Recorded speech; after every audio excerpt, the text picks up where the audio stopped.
ছাড়া আর কি কি কাজ করলে পূর্বের সব আমল বাতিল হয়ে যায়, অথবা কি কাজ করলে ইবাদত কবুল হয় না? স্বামী শারীরিকভাবে অক্ষম হলে স্ত্রীর করণীয় কি? আমরা 2 বোন, বসত ভিটাটা যদি বাবা 2 বোনের নামে করে দেয় অন্য সম্পত্তি বাদে, তাহলে কি গুনাহ হবে? ঘন ঘন ভূমিকম্প হচ্ছে, অনেকে বলছেন কিয়ামতের আগে ভূমিকম্পের পরিমাণ বেড়ে। জুমার নামাজ 1 রাকাত পেলে কি করণীয় দয়া করে জানাবেন। আমার স্ত্রী আমাকে কাবিনে 18 নম্বর কলামের ধারা অনুযায়ী তালাকের নোটিশ পাঠিয়েছে। আমি বিয়ের সময় কাবিননামা 18 নম্বর কলাম পড়ে দেখি নাই। ইসলামে এই বিষয়ে সমাধান কি?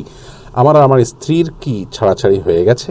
মোহাম্মদ মহসিন ইমাম, আপনি জানতে চেয়েছেন পারিবারিক কবরস্থান 4 লেন করার জন্য সরকার অধিগ্রহণ করেছে। কবরস্থান বিক্রির অর্থ কি পারিবারিক কাজে ব্যবহার করা যাবে?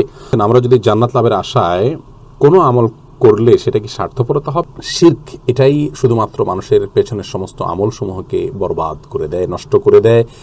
আর ইবাদত কবুল না হওয়ার কারণ হলো নবী করিম সাল্লাল্লাহু আলাইহি ওয়াসাল্লামের পদ্ধতি অনুযায়ী যদি ইবাদত না করেন কেউ, তাহলে সেটি কবুল হবে না। শিরক করার কারণে যেমন ইবাদত কবুল হবে না, তেমনিভাবে যদি কেউ ইবাদত পার্থিব কোনো উদ্দেশ্যে করে, আল্লাহ সন্তুষ্টি ছাড়া অন্য কোনো হীন স্বার্থ চরিতার্থ, মানুষের কাছে প্রশংসা পাওয়া ইত্যাদির কারণে যদি মানুষ কোনো ভালো কাজ করে, তাহলে সেটিও আল্লাহর কাছে কবুল হবে না। স্বামী শারীরিকভাবে অক্ষম হলে স্ত্রীর করণীয় কি? বোন, যদি স্বামী শারীরিকভাবে অক্ষম হন, তাহলে সেক্ষেত্রে স্বামীকে ট্রিটমেন্ট করিয়ে যদি সুস্থ করে তোলা যায়, আলহামদুলিল্লাহ ভালো। আর যদি সেরকম সুযোগ কম থাকে বা সেটা না হয়, তাহলে সেক্ষেত্রে স্ত্রীর অধিকার আছে স্বামীকে ত্যাগ করার জন্য আদালতের শরণাপন্ন হওয়া, বা মিউচুয়ালি 2 পক্ষের লোকজন বসে তার কাছ থেকে তালাক নিয়ে নেওয়া। এই অধিকার স্ত্রীর রয়েছে। কাবিননামা 18 নম্বর কলাম যদি পূরণ হয়ে থাকে এবং সেখানে যদি সিগনেচার করে থাকেন স্বামী, তাহলে সেক্ষেত্রে স্বামী তার মৌলিক চাহিদা পূরণ করতে অক্ষম।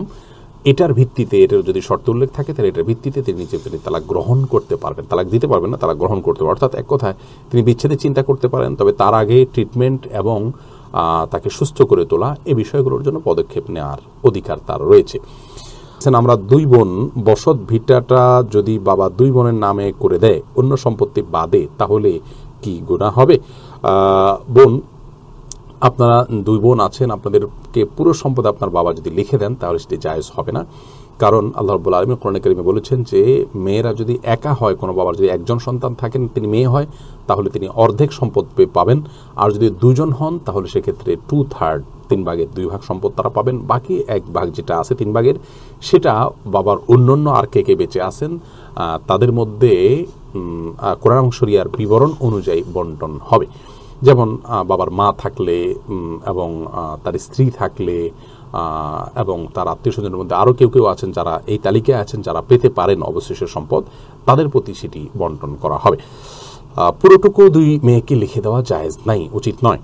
ঘন ঘন ভূমিকম্প হচ্ছে, অনেকে বলছেন কিয়ামতের আগে ভূমিকম্পের পরিমাণ বেড়ে যাবে। জি ভাই রহমতুল্লাহ, কিয়ামতের আগে ভূমিকম্পের পরিমাণ বেড়ে যাবে, এমন বিভিন্ন বিবরণ রয়েছে। সেই সাথে মানুষের মধ্যে কিছু অপরাধের প্রবণতা যখন বাড়বে, যাকাত না দেওয়া, তারপরে অশ্লীলতার বৃদ্ধি হওয়া, এই জাতীয় সমস্যাগুলো যখন মানুষের মধ্যে ব্যাপক হারে বৃদ্ধি পাবে, তখনও ভূমিকম্পের পরিমাণ বেড়ে যাবে। আল্লাহ তাআলা আমাদের কে হেফাজত করুন, তওবায়ে নাসুহা করার তৌফিক দান করুন। আল্লাহর আযাব বা গজব থেকে আল্লাহ তাআলা আমাদেরকে হেফাজত করুন।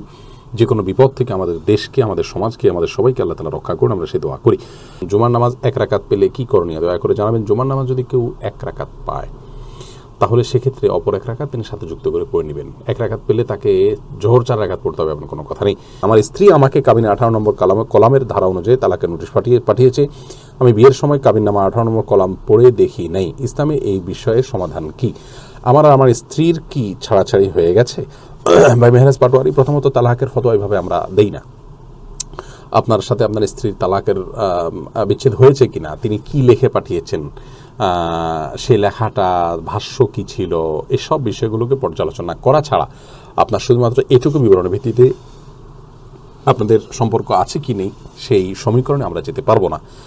এজন্য অনুগ্রহ করে আপনি আপনার কাবিননামা এবং আপনার স্ত্রী আপনাকে যে তালাকনামা পাঠিয়েছেন, নোটিশ পাঠিয়েছেন, সেটা এই 2টা নিয়ে একজন বিজ্ঞ আলেমের সঙ্গে সাক্ষাৎ করলে ইনশাআল্লাহ তিনি আপনাদেরকে সমাধান দিবেন।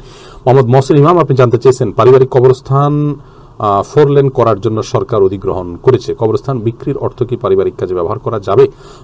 কবরস্থান যদি কেউ ওয়াকফ করে গিয়ে থাকেন এটা কবরস্থান হিসেবে ব্যবহারের জন্য, তাহলে গভর্নমেন্ট এটাকে যদি অধিগ্রহণ করে, তাহলে তার মূল্য দিয়ে আরেকটি কবরস্থান কিনতে হবে, যাতে কিছু করতে হবে, নিজেরা ভোগ করতে পারবেন না। আর যদি এটা ওয়াকফ না করা হয়, এমনি কবর দেওয়া হলো জাস্ট নিজেদের জায়গাতে, এরকম হয়, তাহলে সেক্ষেত্রে অবশ্যই সে অর্থ তারা ভোগ করতে পারবেন। রহমতুল্লাহ, আপনি যা অক্ষ করা বলতে ধরুন আপনার দাদা বাবা কেউ একজন এটাকে কবরস্থানের জন্য দান করে দিয়ে গেছেন, তাহলে এটা অক্ষ হয়ে গেল। অক্ষ বলতে সরকারিভাবে রেজিস্ট্রেশন হওয়া জরুরি না, দান করে দিয়েছেন, এটাই অক্ষ।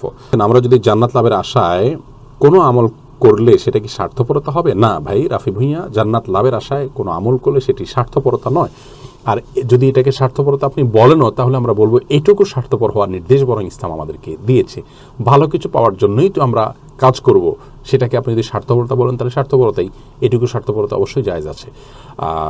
অনেকেই বলেন যে, যেমন অনেক বক্তাগণ ইসলামিক আলোচনায় বা মাহফিলে বলেন, জান্নাত ও দোজখ সে ইয়া রব ক্যা করো আরজু है मैं तुझे देखा करूं, অর্থাৎ জান্নাত আর দোজখ দিয়ে কি করব হে আল্লাহ, আমি আপনার সাথে সাক্ষাৎ করতে চাই। এই জাতীয় কথা অনেক বক্তারা বলেন। এই কথা কোনো হাদিসের সাথে সামঞ্জস্যপূর্ণ কথা নয়, বরং নবী করিম সাল্লাল্লাহু আলাইহি ওয়াসাল্লাম আল্লাহর কাছে জান্নাত চেয়েছেন এবং আল্লাহ তাআলা নিজেই জান্নাত পাওয়ার জন্য আমলের কথা বলেছেন। তাহলে বোঝা গেল জান্নাত প্রাপ্তির জন্য আমল করা এটাই ইসলামের নির্দেশ। অতএব এখানে জান্নাতেও আমি চাই না, আমি আল্লাহকে সন্তুষ্ট করতে চাই, তো সেটাও তো এক প্রকার স্বার্থ হয়। সবচেয়ে বড় কথা হলো এই ধরনের অতি ভালো হওয়ার নির্দেশ ইসলাম দেয়নি। অতএব জান্নাতকে লক্ষ্য করে টার্গেট করে ইবাদত করতে কোনো অসুবিধা নেই। আমি আমার জীবন নিয়ে চিন্তিত, সারাক্ষণ নিজের মধ্যে হতাশা কাজ করে, কিভাবে হতাশামুক্ত হতে পারি পরামর্শ চাই। পেরেশানি এবং চিন্তা দূর করবার জন্য সর্বপ্রথম কাজ হলো আল্লাহ রাব্বুল আলামিনের সাথে কথা বলা। আপনি সিজদায় গিয়ে আল্লাহর সাথে একটু কথা বলুন, ভোর রাতে উঠে একটু তাহাজ্জুদ পড়ে আল্লাহর কাছে একটু কাঁদুন, মন খুলে কথা বলুন, আপনি ইনশাআল্লাহ কিছুটা হলেও হালকা ফিল করবেন। আর হতাশা এটা শয়তান মানুষের মধ্যে সৃষ্টি করে, এটা কাফিরদের কাজ। শয়তান নিরাশ হয়ে গেছে, আল্লাহ বলেছেন ওয়ালা ইয়াসমি রাহমাতিল্লাহি ইল্লাল কওমুল কাফিরুন, আল্লাহর রহমত থেকে নিরাশ এটা কাফির ছাড়া কোনো মুসলিম হতে পারে না। অতএব হতাশা থেকে নিজেকে বাঁচিয়ে রাখার জন্য সংগ্রাম করা, নিজেকে আশার আলো দেখানো বা আশাবাদী হওয়া, এটি আমাদের ইমানের দাবি। সেই জায়গা থেকে আল্লাহর প্রতি ভরসা রাখার জন্য আপনি কোরআন আয়াতগুলো পড়তে পারেন, বিশেষ করে যে আয়াতগুলোতে আল্লাহ রাব্বুল আলামিন ভরসা দিয়েছেন আমাদেরকে, সেগুলো আপনি বেশি বেশি পড়তে পারেন অর্থ সহকারে বুঝে।